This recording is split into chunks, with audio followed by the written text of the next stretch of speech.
British Columbia has announced the creation of 18 new beds for long-term involuntary care at Alouette homes, aimed at supporting individuals with complex mental health disorders under the province's Mental Health Act. BC's Health Minister Josie Osborne stated that the beds will be for community members needing long-term therapeutic care in a home-like environment. The facilities are described as a first of its kind, offering an alternative to high-security hospital units for patients requiring open-ended care. We sat down with Dr. Daniel Vigo, BC's chief scientific advisor for psychiatry, toxic drugs, and concurrent disorders, to discuss how Alouette Homes will ensure a therapeutic, home like environment for patients while also balancing the need for involuntary care under the Mental Health Act. The approved homes are now a place that are receiving these patients under the Mental Health Act. The houses themselves are are placed in a gorgeous setting of forests and a river and so on. It is a secure environment, so there's also a fence. The houses are houses that look like houses in a with a surrounding garden, and the patients have their own rooms where they have common areas for with a kitchen and with a place to watch TV or do activities, a lot of programs, therapeutic interventions, psychosocial support, etc. And so that is an incredible improvement for anyone from any perspective, based on just the change in environment. Now, in addition to that, like any patient who is under the Mental Health Act, they will be able to resort to review panels. We have a review board that assesses every case if the patient requests it, with a lawyer and with members of the community, just to ensure that their involuntary admission is adequate. Then there are also independent rights advisors who explain to the patients what their rights are, and needless to say, the counselors and the treatment team that will now be able to treat these patients in a very personalized manner, because this will be unlike a hospital environment. This will be like a 2-to-1, and depending on the time of day, even one-on-one setting between provider and a patient, trying to find out what works for that patient, what allows the person to be able to negotiate the differences with the neighbor, their impulsivity, their anger in ways that are not harmful for them, mainly because we know that these folks, they are at increased risk of death and disability because of accidents, because of violence, because of this or that, and also the community, because they are also prone to having a psychomotor agitation episode where they may get violent.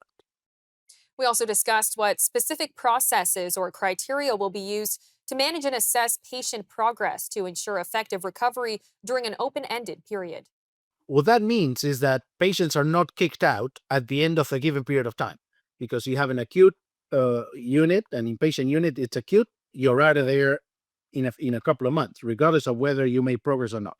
If it's a tertiary unit, you may last a little bit longer, a year, but the open-ended nature here means that the person will never be kicked out if they continue to need it, meaning if their ability to live independently and interact with others in a way that is safe for them and others does not materialize. So what are the safeguards? Well, the Mental Health Act has specific periods of time in which the certificate of involuntary care needs to be renewed after an assessment by the psychiatrist. There are review panels that get triggered automatically if the patient is being treated for longer periods of time. And so, if for the most chronic patients, every 6 months there will be an assessment that the criteria of Section 22 of the Mental Health Act still apply. A person who, in this case, it will be due to the psychotherapeutic interventions, and that will mean that gradually the person will be able to interact with others in the common areas on their own. They will be able to go out on the garden, do activities.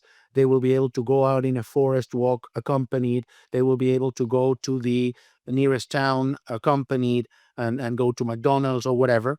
At some point, they may start doing that because of their level of stability with others, with family, with alone. And by that point, when the person does not meet criteria anymore for involuntary care, for example, they can for sure be living in wherever they want to live, and or wherever the system can provide, without it being a secure environment.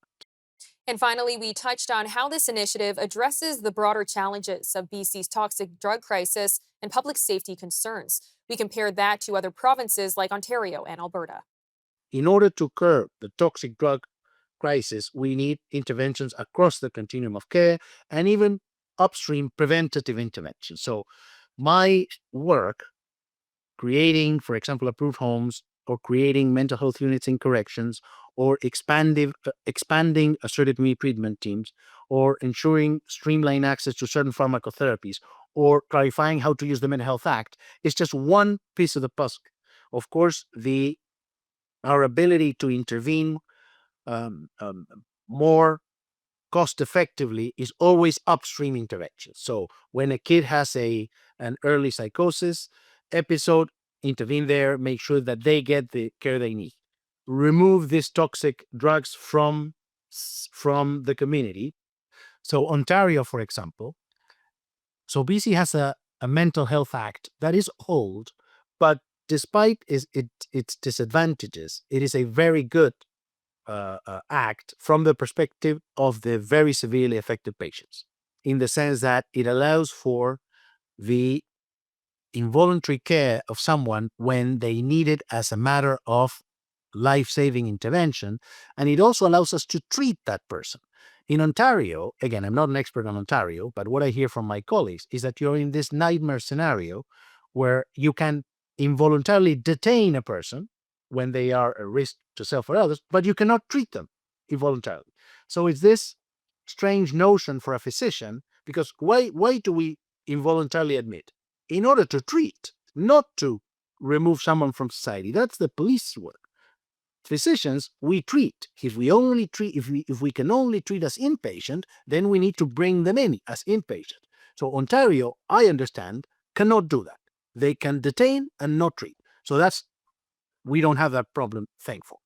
And then compared to Alberta, in Alberta, they are trying to do something that is different, in the sense that our framework of involuntary care is the classic medical framework of treating someone when they have a mental impairment that makes them unable to freely choose whether they want treatment or not.